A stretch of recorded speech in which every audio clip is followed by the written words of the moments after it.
The world for me was a grid, a meticulously planned, predictable network of lines and intersections. I was an urban planner, and in my universe, every street had a purpose, every building a calculated space, and every person a predictable path from point A to point B. My life in Seattle was a reflection of my work, calm, organized, and utterly controlled. I had a precise routine, waking at 5:30 a.m., a protein shake before a 6 a.m. run through a quiet park, and arriving at the office by 7:45 a.m., where the only variable was the intensity of my black coffee. It was clean, it was simple, and it was safe. It left no room for surprises. This is why the downtown revitalization project was both my greatest professional challenge and my deepest personal dread. The city wanted to inject life and culture into the old industrial district, which in planning terms meant replacing my neat, logical grids with something messy and subjective. My boss, Mr. Thompson, had given me the lead. "You're the best at structure, Sara," he'd said, clapping my shoulder. "Now go structure some chaos." The first phase was the mural initiative. The city wanted to commission 5 large-scale murals from local artists to turn the drab brick walls into a public art gallery. I had spent weeks reviewing portfolios, looking for artists whose work was clean, abstract, and easily digestible. I wanted soft curves, calming colors, nothing that would disrupt the planned harmony. And then I saw the portfolio for Elara. Her work was an assault on my sensibilities. It was a riot of clashing colors, of jagged lines and swirling, untamed figures. Her brush strokes were chaotic and confident, splashing across concrete like an explosion. Her subjects weren't landscapes or patterns. They were raw, vibrant emotions. One piece, titled Urban Echo, depicted a series of distorted faces screaming soundlessly, their colors melting into the asphalt. It was a masterpiece of beautiful mayhem, and I hated it. Naturally, Mr. Thompson loved it. "This is exactly what we need," he boomed, gesturing at her portfolio on my screen. "She's got to be one of the 5. She's got to be the centerpiece." My stomach clenched. "Sir, with all due respect, her style is unpredictable. It doesn't align with the other artists' work. It could create a visual conflict." He just laughed. "Exactly. A conflict, a spark. That's what sells. She's perfect. Get her on the phone." I sat at my desk for a full minute after he left, staring at Elara's contact information, dread pooling in the pit of my stomach. Her website was just as unruly as her art, a dizzying mosaic of images and bold, blocky text. It listed a cell phone number and a single cryptic address: the Red Brick Warehouse, 12th Street. I tried calling, but it went straight to a voicemail full of loud, thrumming music and a voice that was pure, husky warmth. "Hey, it's Elara. You know what to do. Leave a message, or better yet, come find me." The "come find me" part felt like a challenge, one she knew I would be too logical to accept. But after 3 failed attempts and an email that went unanswered, I realized I had no choice. The grid was collapsing, and I had to walk into the mess to fix it. The Red Brick Warehouse was exactly as messy as I feared. It was a massive, disused industrial building covered in graffiti, not the polished, commissioned kind, but the raw, rebellious kind. The air smelled of rain-soaked concrete, spray paint, and something sweet, like coffee and burnt sugar. I parked my perfectly clean, sensible sedan and got out, feeling a wave of deep, professional anxiety. I found an open garage door and cautiously stepped inside. The space was enormous, cavernous, and bathed in the dim light of a few industrial lamps. The walls were covered in half-finished murals, a kaleidoscope of color that made my eyes ache. It was chaos. The silence of my office was replaced with the faint hiss of a spray can, and the scratch of a metal brush against concrete. In the center of it all stood Elara. She was tall, with a strong, athletic build, her hands and arms splattered with paint. Her dark, curly hair was pulled back in a loose, messy bun, a few strands escaping to frame a face that was all sharp angles and expressive eyes. She was wearing ripped jeans and a faded band t-shirt, and she looked so comfortable, so completely at home in this beautiful disorder, that I felt a pang of something I couldn't name. She was working on a small canvas, her brow furrowed in concentration. She didn't notice me at first. I cleared my throat, the sound echoing awkwardly in the vast space. She turned, and her eyes, a deep, surprising hazel, met mine. A slow, easy smile spread across her face. "You found me," she said, her voice even warmer than her voicemail. "I knew you would." My professional composure returned, a shield against the unsettling warmth of her gaze. "Miss Elara, I'm Sara Jenkins, from the Urban Planning Department. We've been trying to reach you." She wiped her paint-covered hands on her jeans, leaving a fresh streak of crimson. "Sara Jenkins," she said, savoring my name like a new flavor. "The planner. My brother told me you guys are all about straight lines. Hope I didn't give you a heart attack with my portfolio." I felt a faint blush creep up my neck. "Your work is unconventional. We would like to offer you a commission for the downtown revitalization project." I handed her a folder, keeping my tone strictly business. She took it and flipped it open, her eyes scanning the official documents, her smile never fading. "The mural initiative. I've heard about it. They're trying to make this place pretty, huh? To make it feel less real." Her comment was an arrow, perfectly aimed. I stiffened. "We're trying to make it a more habitable, culturally significant space for the community." She just chuckled, a low, melodic sound. "You're trying to paint over the cracks, Sara, but the cracks are where the stories are." She looked up from the folder, her gaze holding mine, suddenly intense. "What do you want me to paint?" "Something that fits," I said, the word feeling small and inadequate. "Something that contributes to the overall aesthetic. We have a theme of urban harmony." Her smile vanished, replaced by a look of genuine disappointment. "Harmony? That's what you want me to do? You saw my work. I don't do harmony. I do chaos. I do grit and soul and pain and passion. I do the echoes that scream, not the ones that whisper." "Then why were you interested in the project?" I countered, my voice sharper than I intended. "Because it's a big wall, and it's a blank canvas," she said simply. "And because I was curious about the woman who was trying so hard to hide her city's true colors." The accusation felt like a physical blow. I had no response. I wasn't hiding anything. I was just trying to create order. She walked a few feet away, picked up a fresh canvas, and began to sketch with a charcoal stick, the sound a soft scrape in the vast space. "Give me a real wall," she said, not looking at me. "Give me a wall that's been broken. Give me a place that has a story. I'll tell you something. I'll make you feel something. But I won't do harmony." I stood there, feeling the silence of her defiance. My neat little world had collided with a force I was entirely unprepared for. I had expected a negotiation, not an emotional interrogation. But as I watched her hands move, so fluid and sure, a different part of me, a part I kept carefully locked away, felt a flicker of something new. It wasn't dread anymore. It was a nervous, thrilling curiosity. "Fine," I said, the words surprising both of us. "No harmony. We'll give you the most broken wall, the one with the most cracks." She stopped sketching and looked at me, a glimmer of amusement in her eyes. "Good," she said, her smirk as untamed as her art. "Now you're speaking my language."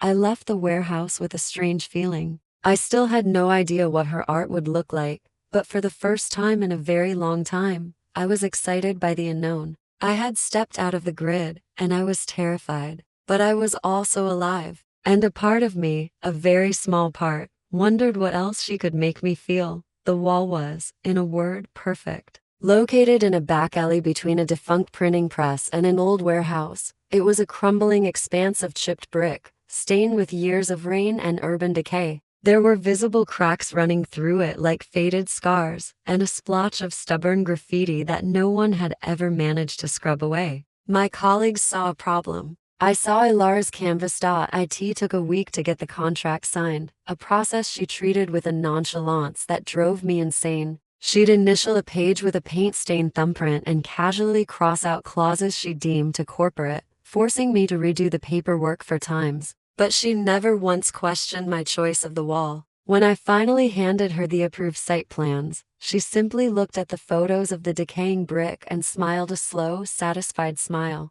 "It's ugly," she said. "I love it. My job required me to do weekly site visits to monitor the progress and ensure the work met the city's safety standards. It was a formality, a checkbox on a long list of tasks, but with Elara, it became a nervous ritual. I'd arrive in my crisp suit and sensible shoes, feeling completely out of place in the spray paint-scented alley. The first few visits were a test of my self-control. Elara worked with a kind of chaotic focus I had never witnessed. She didn't use stencils or a grid. She moved with a fluid, animal grace, her hands a blur of motion as she shifted from spray cans to brushes, from a bucket of black paint to a splash of neon pink. Her progress was not linear. One day, a section of the mural would be nearly finished, a vibrant mosaic of screaming faces and geometric lines, only to be completely painted over the next. She was constantly shifting, changing her mind, letting the wall speak to her. I couldn't understand it. Why did you just paint over the blue section? I asked on my third visit, my voice tight with frustration. It was beautiful. She didn't stop painting. It wasn't right. It was a lie. A lie? I scoffed. It's art, Elara, not a confession. She turned to me then, her hazel eyes holding a depth that made me feel like she was seeing through my carefully constructed facade. Everything you make is a confession, Sara. A confession of who you are, what you've seen, and what you're afraid to say. The blue section was easy. It was too safe. It was a lie.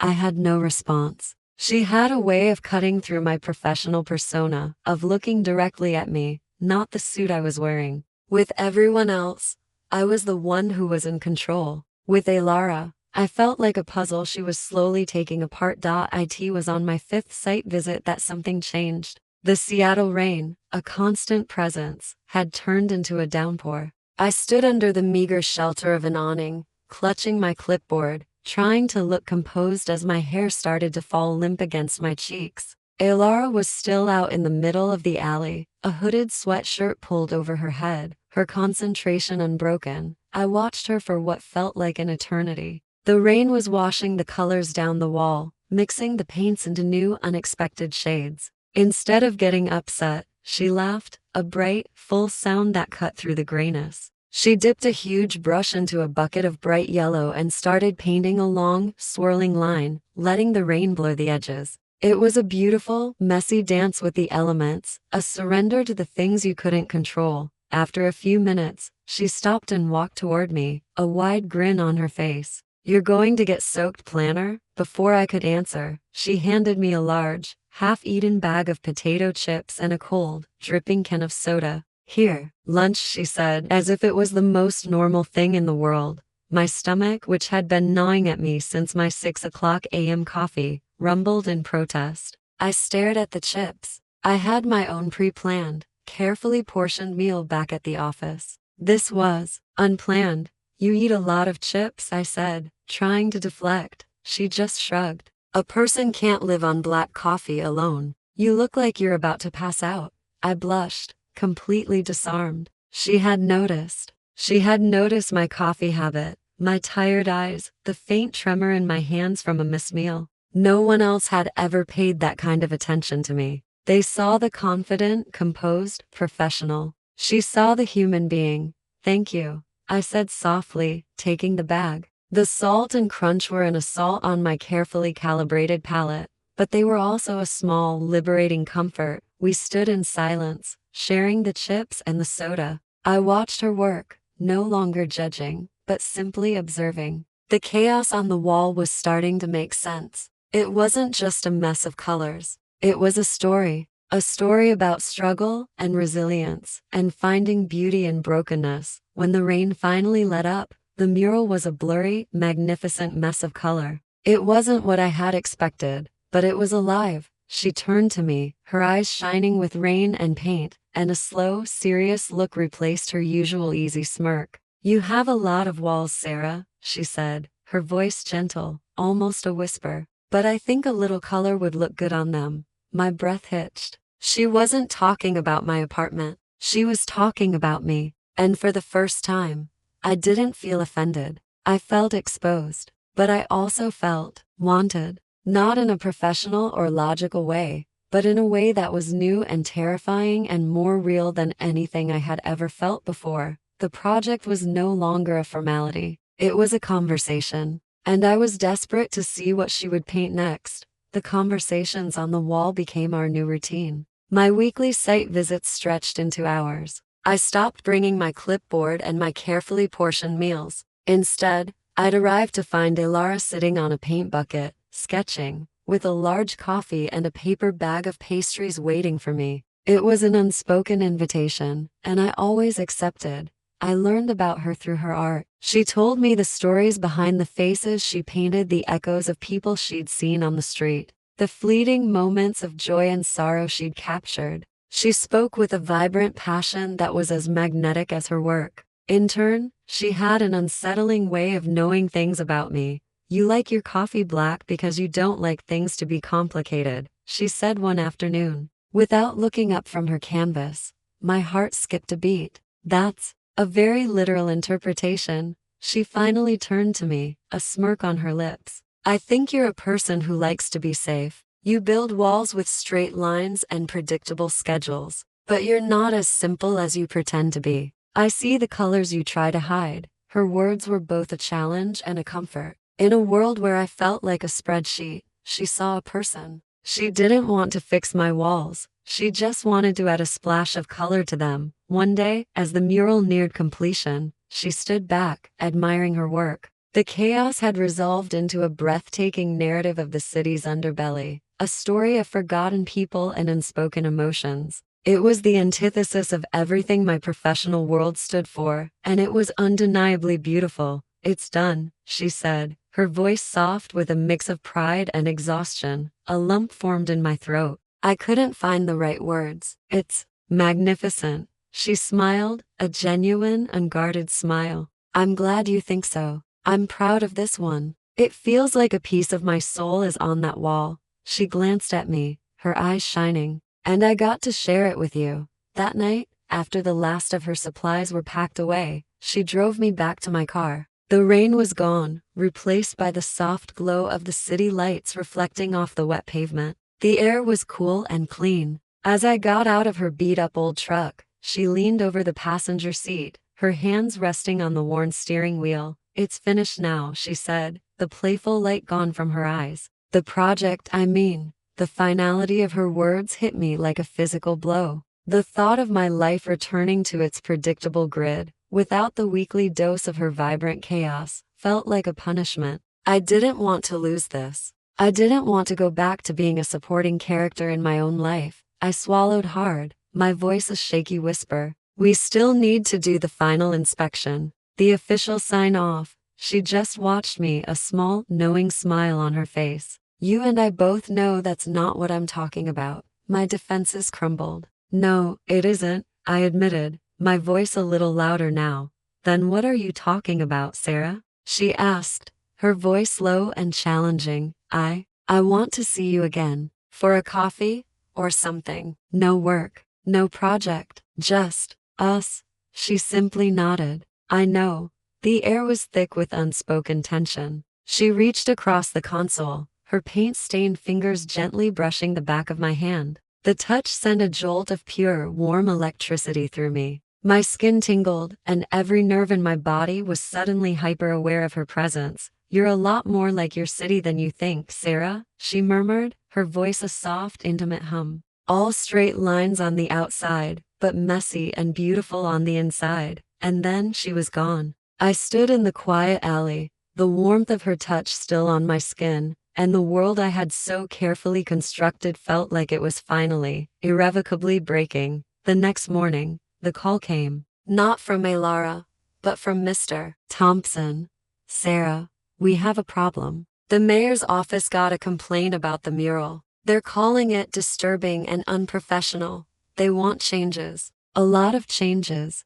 My heart sank. My carefully managed project was in jeopardy. They want her to soften the colors, remove the faces, make it, well, more harmonious, he said, the words sounding like an echo from my first meeting with Elara. "They want the final sign-off to reflect a more corporate-friendly image." I knew what he was asking for. He wanted me to go back to Elara and tell her to paint over her soul. He wanted me to go back to the artist who had just exposed my own beautiful mess, and tell her to make it safe. The logical part of me, the urban planner, knew my job was to follow orders. But the part of me that had felt a flicker of life, that had felt her touch and her gaze, was screaming, no. I had a choice. I could betray my instincts and return to my safe, predictable life. Or I could stand up for the one thing, the one person who had finally made me feel wanted in a way I had never felt before. My hands, which had been so steady for so long, were shaking. The grid was gone, and I was standing on a blank canvas, terrified and ready to paint. The decision was both the easiest and the hardest of my life. I went straight to the red brick warehouse. My car, a symbol of my life's neat predictability, felt out of place against the backdrop of a world I now desperately wanted to be a part of. The door to Elara's studio was open, and I found her in the middle of a new canvas, a storm of red and black. She didn't look up as I entered, but I felt her awareness of my presence. I didn't waste time on small talk. The city wants you to change the mural, I said, my voice flat. They say it's too disturbing, too unprofessional. The brush in her hand stilled. She turned to me, her eyes hardened, a flicker of pain in their depths. Harmony, she said, the word of bitter taste on her tongue. I knew it was too good to be true. They want me to lie. I know, I said, my voice softening. I told them it was a masterpiece. I told them it was exactly what the district needed. They didn't listen. She set her brush down and walked toward me, her arms crossed over her chest. The anger was fading, replaced by a deep sadness. So what now? Do I paint over it? Do I make it pretty and sterile? Do I paint a lie for a paycheck? I took a deep breath. This was it, the moment I chose. No, I said firmly, my voice gaining strength. You don't. We'll find a solution together. But you won't paint over your soul. Her expression softened, a fragile hope dawning in her eyes. We? She asked, the word sounding both foreign and deeply intimate. Yes, I said, stepping closer. We? Because I don't want to go back to a world without your chaos. I don't want my life to be a grid anymore. I reached out, my trembling fingers, tracing a stray smudge of paint on her cheek. You make me feel wanted in ways I have never felt before. You see me. You see the colors I try to hide. And I'm done hiding. A slow, breathtaking smile spread across her face. Sara, she whispered, her voice husky. She closed the distance between us, her hands finding my waist. Her touch was a jolt of pure, warm electricity that had nothing to do with fear. It was all warmth, a promise of acceptance. She leaned in, her lips touching mine gently, a soft, hesitant kiss that was all wonder and promise. It was not a kiss of passion, but a kiss of recognition, a silent acknowledgement that we had both been waiting for this. It was the moment the walls finally came down, so she said, her forehead resting against mine after we pulled away. How do you plan to save my mural? I chuckled, feeling a giddy rush of confidence. With a compromise, something that satisfies their logic and your art. Over the next few days, we worked together. We sat for hours, a sketchbook open between us, our hands occasionally brushing as we drew. We came up with a plan to introduce new elements to the mural, not to change the soul, but to make its language more accessible to those who were afraid of it. We added a layer of soft, almost ethereal lines of light paint over the darkest parts, a gentle, shimmering glow that seemed to float above the raw emotional chaos. We also decided to add a singular, continuous golden thread that wove through the entire piece, tying all the disjointed faces and colors into a cohesive, flowing narrative. It's not a compromise, she said one night, looking at our final design. It's an invitation. The light draws them in, and the golden thread tells them that even chaos has a connection. I smiled, a genuine, unguarded smile. It's harmony, I whispered. Your kind of harmony. The day of the final presentation to the city council, I walked in with my head held high. I presented the original mural first, letting the powerful images speak for themselves. The council members shifted uncomfortably in their seats. Then, I pulled up the modified design, showing them the new, luminous details, The art remains the same, I said, my voice steady and confident. The story remains the same, but we added a new layer, a layer that represents hope, a light that shines through the darkness, a thread that connects us all, no matter how chaotic our lives may seem. This is not just a mural. It's an invitation for the community to find the beautiful in the broken. It's a testament to the fact that you can't have a city's soul without its scars. There was silence in the room. Then Mr. Thompson smiled.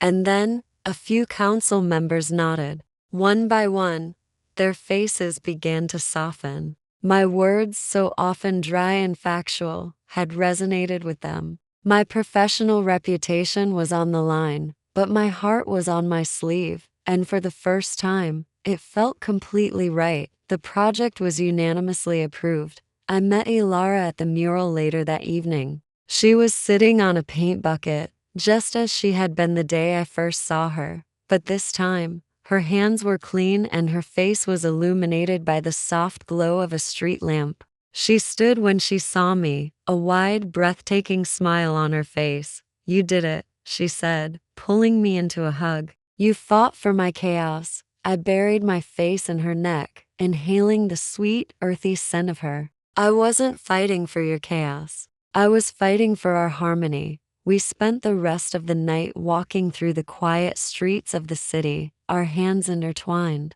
She showed me the hidden art she had painted over the years, the quiet, secret stories hidden in alleys and on the backs of forgotten walls. I showed her the meticulously planned lines and the carefully calculated spaces of the city I loved. Our two worlds, so different, fit together perfectly, a new, beautiful mosaic. I had been so afraid of stepping out of my grid, of losing my control. But she had shown me that the most beautiful things in life don't follow a plan. They are born from a moment, a conversation, a single touch that reminds you that you are not just a line on a map. You are a story, and you are finally, truly wanted.